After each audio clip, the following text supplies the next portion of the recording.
Wireframes. Are you sure you need them? Does every project require wireframes? Who needs wireframes and why? What's the difference between wireframes, mockups, and designs? What are wireframes?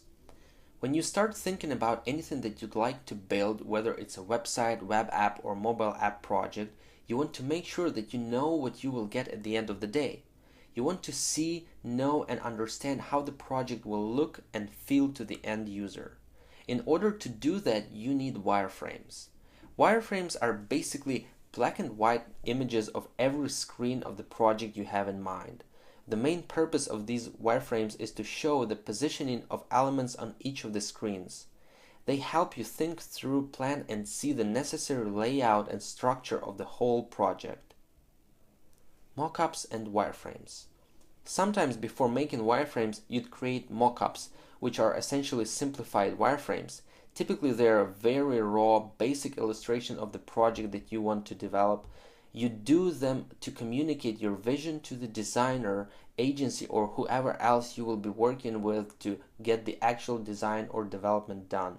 There are different ways to create mockups. They can either be hand-drawn on a piece of paper, or you can use some sort of online tool like Balsamiq. Mockups are not mandatory stage of the development process, but very often you would want to have them to help you quickly and easily communicate what you are looking to accomplish. This is something you can probably do on your own, and it shouldn't take more than about 30 to 60 minutes of your time. Deeper about mockups I went in my previous article from the series. Producing wireframes. Once you have a basic idea of which screens or your product consists of, you then want to talk to a specialist. This should be someone who understands user experience and design, knows industry standards and best practices, stays on top of the latest online trends, and is generally aware of what it takes to make a successful app or site. This is typically someone with a title like UX designer, information architect, or project manager. Whether you have mockups ready to show them, a written brief, or you prefer to simply describe your vision to them in a conversation, their job is to create the wireframes for your initial idea.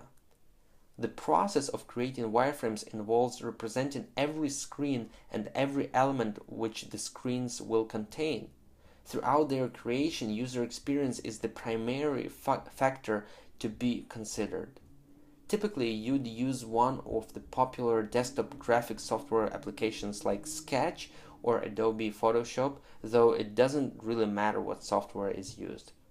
The most important thing to understand is that the end result of wireframing stage is that you have actual images of all the screens of the product or project that you want to build. Does every project need wireframes? Coming back to the questions I asked at the very start. You probably do want to create wireframes for every project, yes. Having wireframes in place makes everything clear and ensures that your expectations are in line with those of the developer and/or designers working on the project. They also set a solid foundation for design work and actual development to build on. The accepted right way of doing wireframes is to make sure that they clarify the main layout and structure of every page, section, or block, button, or other content. The only potential exception would be a very small project with incredibly clear and simple screen layouts.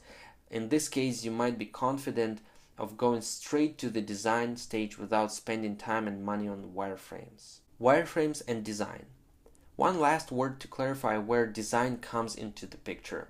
You might be thinking that instead of spending time and money on wireframes, it would be better to send your initial ideas or mockups directly to the designer and get things rolling. This is a bad idea in the large majority of cases for at least two big reasons. Financial. Design is comparatively expensive and time-consuming. If you go straight to the design stage, but then what the designer creates is not in line with your vision, it will need to be redone, and you will end up paying much more than if you'd clarified the layouts up front with wireframes. Second big reason is user experience. Some designers are also UX specialists. Many are not. The wireframing stage is the point at which you finalize and make sure you're really clear about the user journey. Designers then take those decisions and make them effective, good looking. If you jump straight to design, you're likely missing out one of the most essential steps in developing a new site or app, or at least entrusting it to the hands of a non-specialist. Wireframe summary. So, to sum up, wireframes are an essential step on the way to creating your app or website. They consist of black and white images of every screen showing the layout of all buttons, text, and other screen elements. They ensure that everybody connected to the project has the same vision for where it is headed, as well as representing a clear user journey. Designers and developers can then use the wireframes to inform the next steps of the app or website creation, and the managers and clients can use them as a reference point when discussing the project and its progress. Need some wireframes made for your project? Let's start the conversation.